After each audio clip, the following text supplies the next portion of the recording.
আসসালামু আলাইকুম প্রিয় দর্শক, রাজনীতিতে এই মুহূর্তে সবচেয়ে আলোচিত দুটো বিষয়ের মধ্যে একটি হচ্ছে জাতীয় ঐক্যমত্য কমিশন, জুলাই সনদ এবং তার বাস্তবায়ন। আরেকটা হলো পিয়ার নিয়ে আজকে আলোচনা করবো না। আমি এর আগে একদিন পিয়ার নিয়ে কথা বলেছিলাম ডিটেইল, যে কত ধরনের পিয়ার আছে না আছে। আমরা পিয়ার নিয়ে আমাদের অন্য মঞ্চে একটা সাক্ষাৎকারও প্রচার করেছিলাম। পিয়ার নিয়ে আবার পরবর্তীতে কথা বলবো। আজকে আমি এই জুলাই সনদ এবং জুলাই সনদ বাস্তবায়নে যে গণভোট, এটা নিয়ে একটু কথা বলতে চাই। আপনারা জানেন জুলাই সনদ জিনিসটা কি, তবু আরেকবার বলি। এই সরকার দায়িত্ব নেওয়ার পর প্রথমে তারা বেশ কয়েকটা সংস্কার কমিশন গঠন করেছিল। প্রথমে তারা 6টা সংস্কার কমিশন গঠন করেছিল, তারপর তারা আরো 5টা সংস্কার কমিশন গঠন করেছিল।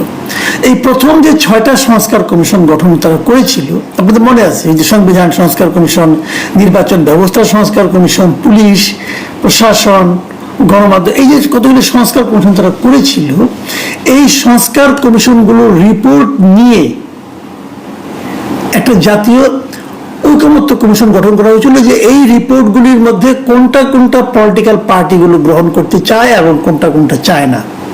35টা রাজনৈতিক দল এই জাতীয় ঐকমত্য কমিশনে নিয়মিত বৈঠক করেছেন, অনেকবার তারা বসেছেন, কথা বলেছেন, একটা একটা করে পয়েন্ট ধরা হয়েছে এবং তারা এই পয়েন্টগুলো আগে একবার প্রশ্ন আকারে, ছক আকারে পলিটিক্যাল পার্টিগুলির কাছে পাঠিয়েও ছিল। সেগুলো নিয়ে তারা বসেছে, কথা বলেছে, তারপরে একসঙ্গে একবারে 84টা সংস্কার প্রস্তাব তারা মোটামুটি ঠিকঠাক করেছে। এই 84টা সংস্কার প্রস্তাব নিয়ে হচ্ছে জাতীয় আপনার ঐকমত্য কমিশনের প্রস্তাবিত জুলাই সনদ। এই 84টা, এর মধ্যে সবাই যে সবগুলিতে 84টাতে রাজি হয়েছে তা কিন্তু না।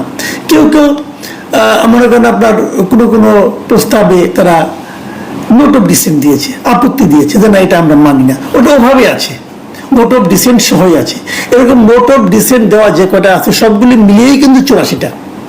এখন প্রশ্ন হচ্ছে, এই 84টার ব্যাপারে মোটামুটি তারা একমত হয়েছে, তার মধ্যে কয়েকটাতে নোট অফ ডিসেন্ট আছে। এই 84টা সংস্কারগুলিকে নিয়েই হলো আমাদের জুলাই সনদ। এবং এই জুলাই সনদ বাস্তবায়নটা কবে হবে, কিভাবে হবে, এটা হলো গিয়ে এই মুহূর্তের মূল বিতর্ক। জুলাই সনদে কিন্তু মোটামুটি সবাই একমত। কয়েকটা নোট অফ ডিসেন্টকে যদি আমি হিসাবের বাইরে রাখি, ওগুলো খুব গুরুত্বপূর্ণ পয়েন্ট, তো ওগুলো পরে আলোচনা করা যাবে। এই যে একমত যেগুলো হলো, এখন একমত তো আপনি হলেন, কিন্তু আপনারা বাস্তবায়ন করবেন কবে?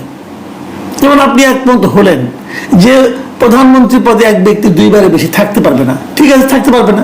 এটা কবে বাস্তবায়ন হবে? এটা যদি 20 বছর পরে বাস্তবায়ন হয়, তাহলে তো এর মধ্যে 4বার থাকা হয়ে গেল, তাই নয় কি? বাস্তবায়নটা আপনি কবে করবেন, এটা নিয়ে মূল প্রসঙ্গ। জামাতে ইসলাম, এনসিপি বলছে এটাকে আগে বাস্তবায়ন করতে হবে, করে বাস্তবায়নের পদ্ধতি কনফার্ম করে তারপরে এর উপর ভিত্তি করে নির্বাচন হতে হবে। কিভাবে বাস্তবায়ন করবেন আপনি? কতগুলি আছে সাংবিধানিক বিষয় আছে।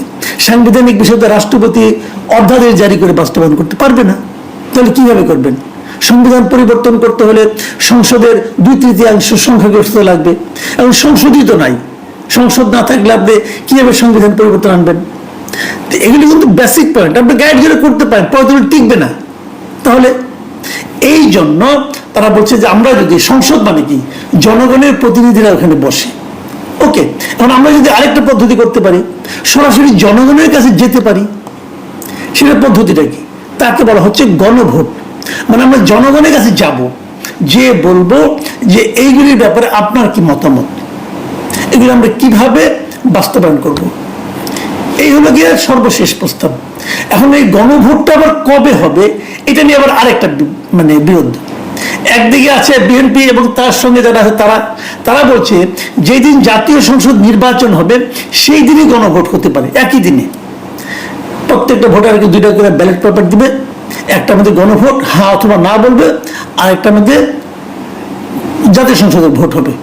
গণভোট ওই দিনই হয়ে গেল, একই দিনে। খরচ বাড়লো না, খালি ব্যালট পেপারের খরচটা বাড়লো, আর সমস্ত আয়োজন তো একই সঙ্গে করতে হলো, খরচ কমলো।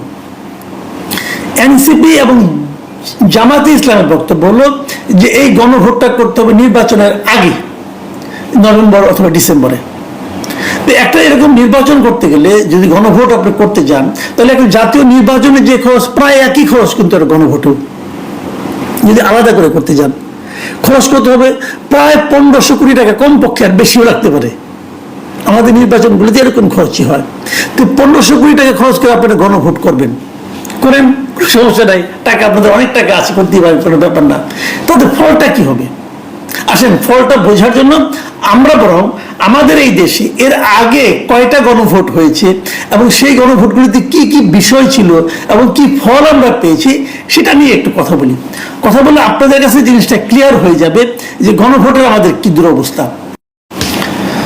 প্রথম গণভোট হয়েছিল 1977 সালে 30 মে। জেনারেল জিয়াউর রহমান তখন প্রেসিডেন্টের দায়িত্বে আছেন। উনি মোটামুটি গাইডগিরি দখল করে বসেছিলেন এবং তিনি ভাবলেন আমি যে রাষ্ট্রপতি হয়েছি, আমার তো কোনো ম্যান্ডেট নেই, অতএব ম্যান্ডেটটা জনগণের কাছ থেকে নেওয়া দরকার। তখন উনি একটা গণভোট করেন এবং সেই গণভোটে জনগণের কাছে, গণভোটের নিয়ম হলো আপনি জনগণের কাছে একটা প্রশ্ন করবেন, জনগণ সেই প্রশ্নের উত্তরে হ্যাঁ অথবা না বলবে। এই হলো গণভোটের বেসিক থিওরিটা। সেখানে জিয়াউর রহমান ওই গণভোটে কি প্রশ্ন করেছিলেন? প্রশ্নটা ছিল, আপনি কি রাষ্ট্রপতি মেজর জেনারেল জিয়াউর রহমান বীর উত্তম এর প্রতি এবং তার দ্বারা গৃহীত নীতি ও কার্যক্রমের প্রতি আস্থাশীল? এই ছিল প্রশ্ন। এই প্রশ্নের উত্তরে কেউ হ্যাঁ দিবে, কেউ না দিবে। সেই গণভোটে অংশ নিয়েছিল কত শতাংশ মানুষ? ভোটারের টোটাল যে ভোটার, সেই ভোটারের 88.1% ভোটার সেই গণভোটে অংশ নিয়েছিল এবং যারা অংশ নিয়েছিল তাদের মধ্যে 98.9% ভোটার হ্যাঁ ভোট দিয়েছিল। বুঝতেই পারছেন গণভোট কেমন হয়েছে, বোঝাই যাচ্ছে কি হচ্ছে সেই গণভোটটা। তো সেই 77 সালের গণভোট, একটা কথা বলে নেই, সত্যি কথা বলতে কি, তখন আমার বয়স আসলে 18 হয়নি, তখন আমার বয়স 17 বছর ছিল। আমি নিজেও সেই গণভোটে একটা ভোট দিয়েছিলাম। তো বলবেন তুমি কেন দিলা? আমি দিলাম কেন, আমার সব বন্ধু বান্ধব দিল, আমিও দিলাম।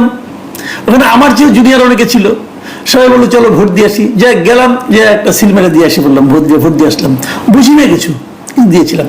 অনেকে এরকম ভোট দিয়েছিল। যাও, সেটা এক প্রসঙ্গ, অন্য প্রসঙ্গে আসি। দ্বিতীয় গণভোটটা হয় 1985 সালের 21শে মার্চ।